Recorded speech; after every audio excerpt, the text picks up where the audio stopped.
Vous savez que l'actualité évoque de plus en plus une probable création d'un poste de vice-président. On ne mettra pas long parce qu'on n'a pas encore tous les éléments dessus. Mais on note qu'au Cameroun, il y a des revendications qui commencent à naître. Des régions pensent que oui, on a perdu l'Assemblée nationale, c'est l'extrême nord. Il nous faut un vice-président. Le littoral également est aligné. La région de l'Est également. On va arriver. Vous n'êtes pas le porte-parole du littoral. Mais c'est ça, je comprends. Je n'ai entendu personne parler. Alors nous parcourons, nous écoutons, nous lisons aussi. On va vous transmettre quelques éléments là-dessus.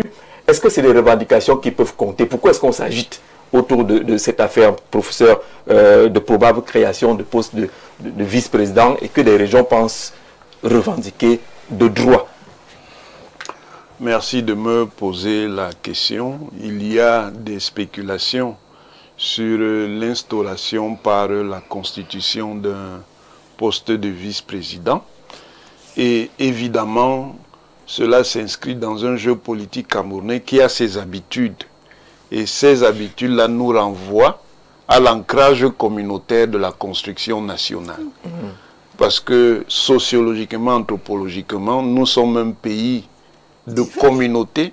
Et c'est précisément pour ça que nous nous appelons nous-mêmes le continent. Parce que le pays a une grande hétérogénéité communautaire.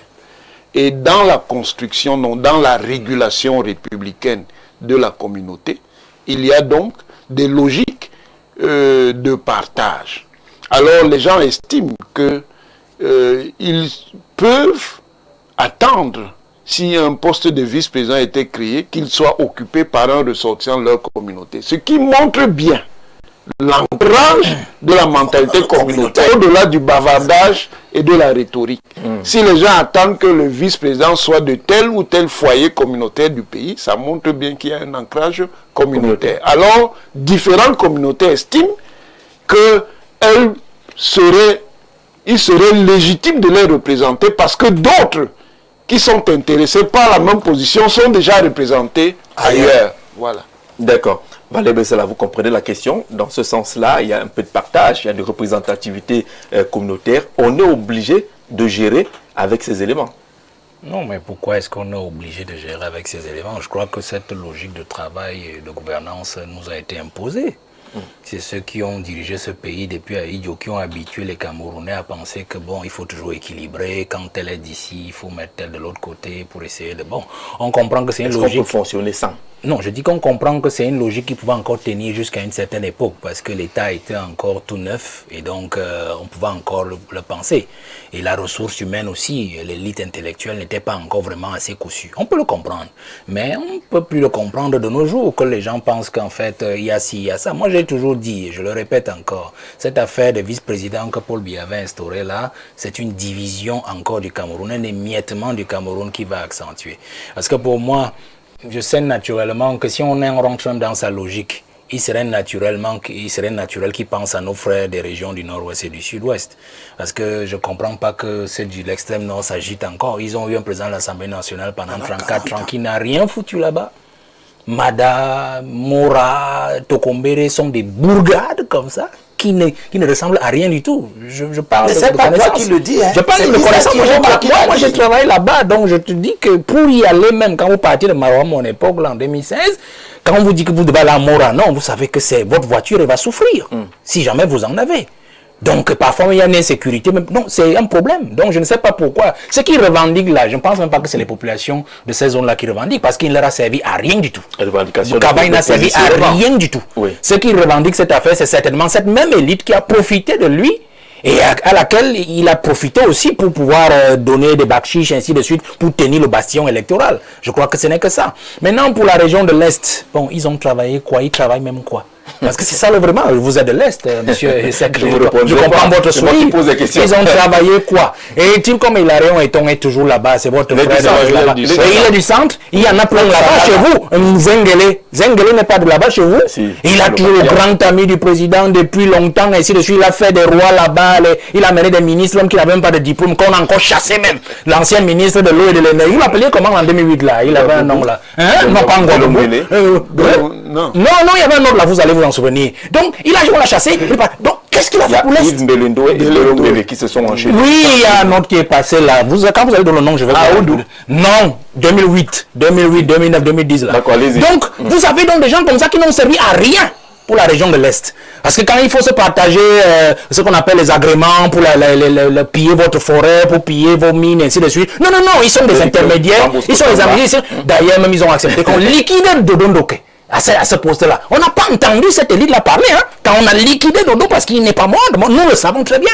Jusqu'aujourd'hui même revendiquer l'enquête sur Dodo Ndoké, qui est un ressortissant de l'Est et un type brillant. Alors, si vous avez encore parlé de qui? Le littoral, je crois que Limi vous a demandé qui revendique cette affaire-là là-bas.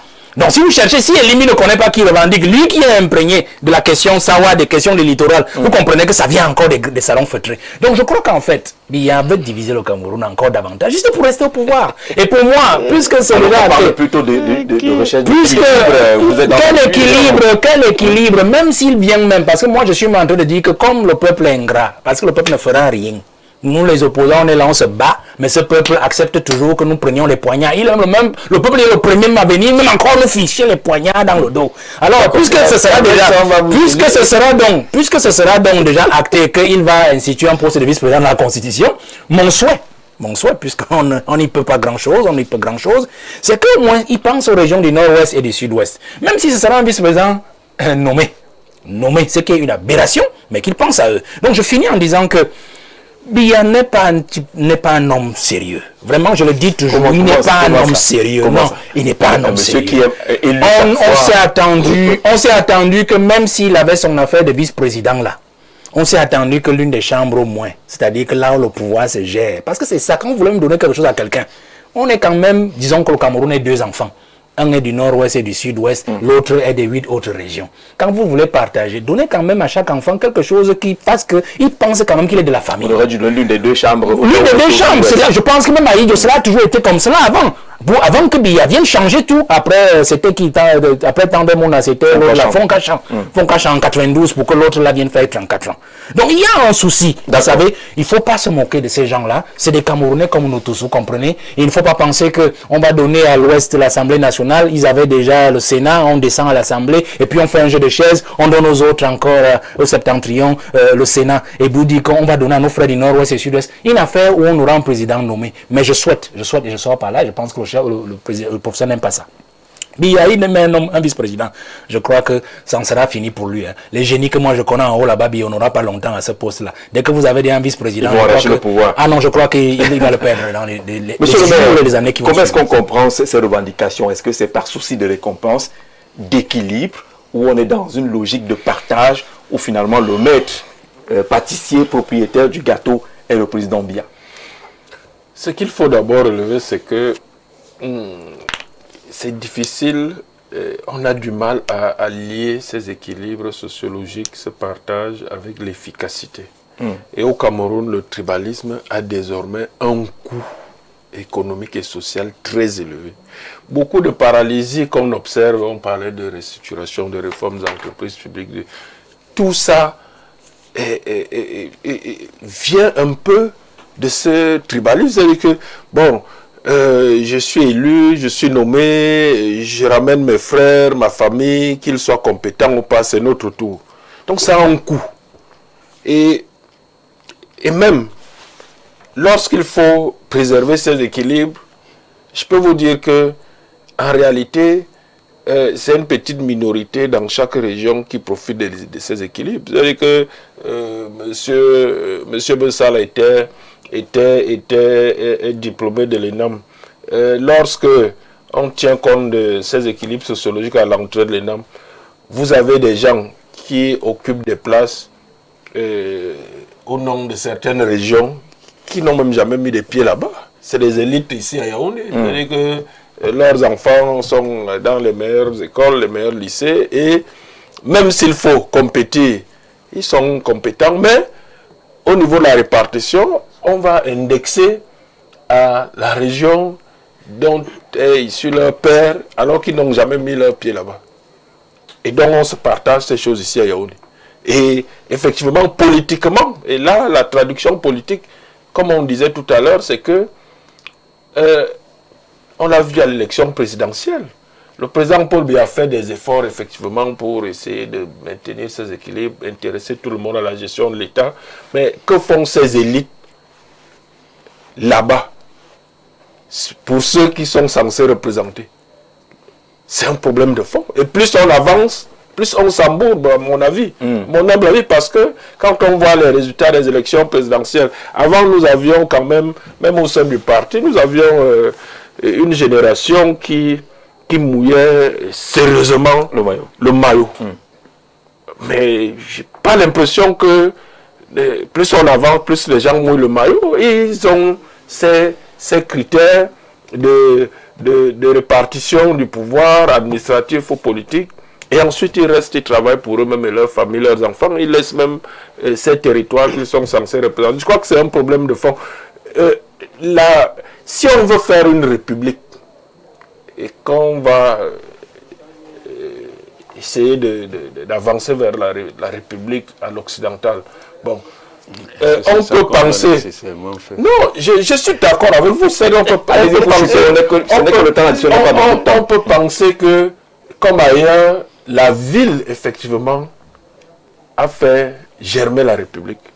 Mais vous voyez que les villes sont organisées de façon communautaire chez nous. Bourgeoise. Oui, non mais... je suis réaliste comme vous. C'est-à-dire que dans nos villes, là, Douala et Yaoundé, qui abritent pratiquement la moitié des citoyens camerounais aujourd'hui, mais tout le monde vit en communauté. Ou quasiment en communauté. Et donc il y a un problème de redéfinition du modèle pour que, effectivement, dans ces villes, comme nos villes n'arrivent pas à produire la République. Non, c'est une République aussi. Bon, une autre Je disais que les Africains ont un problème de référentiel parce qu'ils refusent de sortir de la colonialité. On peut faire une république avec des communautés. Il faut être ce qu'on est et ne pas être ce qu'on n'est pas. D'accord. Ça veut dire quoi? Ça veut dire qu'on peut avoir une organisation communautaire, ou plus précisément, mais je ne voulais pas utiliser ça parce que ça fait un français encore un peu plus compliqué, transcommunautaire. C'est-à-dire qu'il reconnaît que le socle du pays, c'est l'existence de plusieurs communautés, mais qui fabrique du lien. Il faut constitutionnaliser tout cela. Qui fabrique du lien. C'est-à-dire des liaisons entre communautés. Comment on le fait?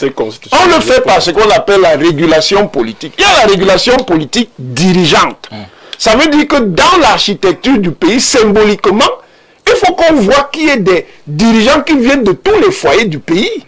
Et ça, c'est tout à fait légitime que les gens demandent de voir dans la coalition gouvernante des gens qui viennent de tous les foyers du pays. Mais ça ne peut évidemment pas, là je suis d'accord avec M. le maire, s'arrêter à ça. Il faut donc maintenant, au niveau des politiques structurelles, c'est-à-dire les politiques de fond, qui donnent donc accès à un certain nombre de biens publics, construire donc aussi cette inclusivité. Parce que l'idée là derrière, c'est que ça doit être inclusif, qu'il n'y ait personne qui soit exclu. Voilà pourquoi j'ai tenu à dire. Parce que c'est là où il y a une propagande qui fausse les choses. Il n'y a pas d'un côté les autochtones et de l'autre côté les allogènes. On est autochtone quelque part et allogène ailleurs. D'accord. À partir du moment où on rentre ça, à partir du moment où on rentre dans une décentralisation qui permet donc de déployer les équipements publics et les biens publics dans tout le pays, ces problèmes-là ne disparaissent pas, mais ils se régulent et ils se cantonnent parce que là, on est dans une logique de solidarité et de partage.